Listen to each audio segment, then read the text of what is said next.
ang balita ko, may warrant daw ako pag... Hindi, totoo. Yung sa ICC or something. Matagal na akong hinahabol ng mga putang ina.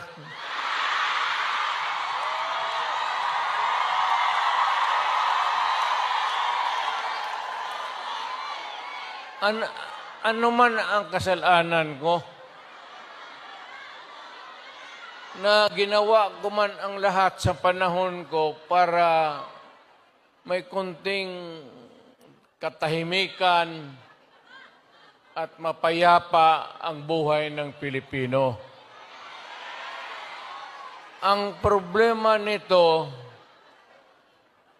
ewan ko kung ang tingin ng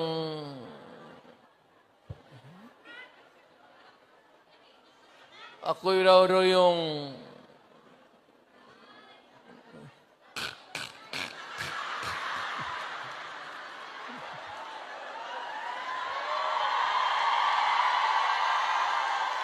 o ganito na lang. Ito ganito na lang. O sabi ko, assuming na totoo, totoo talaga yan naririnig ninyo. Bakit ko ginawa yan? Para sa sarili ko? Para sa pamilya ko? Para sa inyo at ang inyong mga anak sa ating bayan.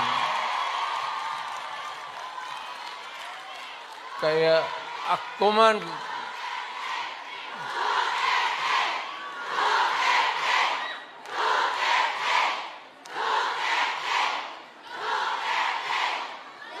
ang higiin ko na lang sa inyo, total, kung ganito man talaga ang swerte ko sa buhay, okay lang, tatanggapin ko yan.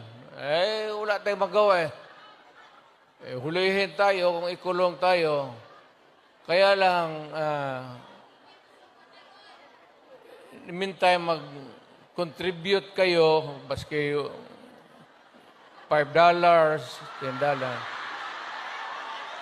para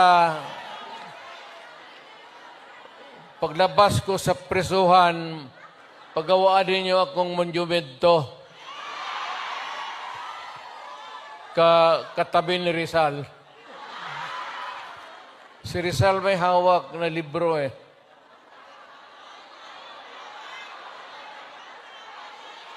Akin.